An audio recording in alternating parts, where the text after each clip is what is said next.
بسم اللہ الرحمن الرحیم۔ یہاں ایک سوال اور ہے کہ حرامی جنت میں کیوں نہیں جائے گا؟ ایک شخص ہے جو نطفے سے حرامی جسے کہا جاتا ہے، اور یہاں وہ مراد ہے۔ اس شخص کا جنت میں نہ جانے کی وجہ مرد و عورت کا وہ فعل حرام نہیں ہے، بلکہ اس شخص کا اپنا برے اعمال ہیں۔ یعنی اس شخص کے دل میں جو برائی کا میلان تھا، اس کا رجحان قلبی برائی کی طرف تھا، اس نے اس رجحان قلبی کا مقابلہ کرنے کے بجائے اس نے اس رجحان قلبی کے سامنے گھٹنے ٹیک دیے۔ اس شخص کا ذہن میں برائی کا میلان یعنی اللہ کی معصیت کی طرف رجحان زیادہ ہوا مثل طوفان، اور اس نے اس کے سامنے گھٹنے ٹیک دیے۔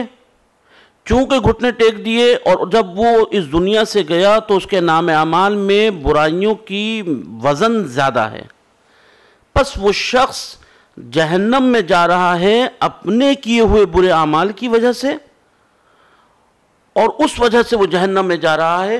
رہا اس مرد و عورت کا فعل حرام، وہ فعل حرام صرف سبب بنا ہے برائی کی طرف میلان کے زیادہ ہونے کا، یعنی اس شخص کے اندر برائی کا میلان زیادہ ہوا۔ بہرحال اس شخص کا جہنم میں جانا اس کے اپنے کیے ہوئے اعمال کی وجہ سے ہے۔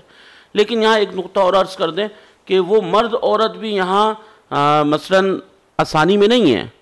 روایات میں ہے کہ اللہ انسان کو اس کے برے اعمال کی وجہ سے سزا دے گا، اور اللہ سبب کی بنا پر بھی سزا دے گا۔ اس شخص کا فرض کریں ایک شخص ہے جو نطفہ حرام سے ہے، اور اس نے اپنے اندر پیدا ہونے والے برائی کے رجحان کا مقابلہ نہیں کیا اور اپنے نام اعمال میں گناہ کا وزن زیادہ کر لیا، جہنم میں جا رہا ہے اپنے کیے ہوئے اعمال کی وجہ سے۔ لیکن اس کے اندر جو برائی کا رجحان شدت سے پیدا ہوا، اس کی وجہ یہ مرد و عورت ہیں۔ روایات میں ہے کہ یہ شخص مرد و عورت بھی اس شخص کی وجہ سے جو نطفہ حرام سے ہے اور اپنے کیے ہوئے اعمال کی وجہ سے جہنم میں جا رہا ہے، لیکن چونکہ اس کا رجحان قلبی متاثر ہوا ہے اور اس میں سبب اس مرد و عورت کا گناہ تھا، لہذا یہ مرد و عورت کو بھی اللہ جہنم میں داخل کر دے گا۔ یہاں دیکھیں رجحان قلبی ایسا ہے کہ آپ اسے اس طرح ہم بیان کریں کہ مسلمان شریعت پر عمل کر رہا ہے، اسلام کا پابند ہے، اور احکام شریعہ ہندو پر بھی اطلاق آتے ہیں، یہ ایک اصولی بحث ہے۔ لیکن مسلمان کے لیے آسانی ہے، مسلمان گھر میں پیدا ہوا، پس اس نے نماز پڑھی، قرآن پڑھا، اس کے لیے تھوڑا آسانی ہے۔ ہندو کے لیے مشکل ہے کہ وہ یعنی کہ تحقیق کر کے وہ دین کی سچائی کی طرف جائے اور دین کی سچائی کو پکڑ کر اس کے احکام شریعہ پر عمل کرے، اس کے لیے تھوڑا مشکل ہے۔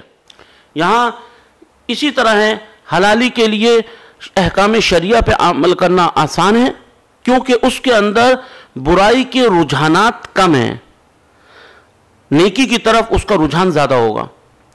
اور جو شخص ہے جو نطفہ حرام سے ہے، اس کے اندر برائی کا رجحان زیادہ ہوگا، اچھائی کا رجحان کم ہوگا۔ اللہ اللہ اللہ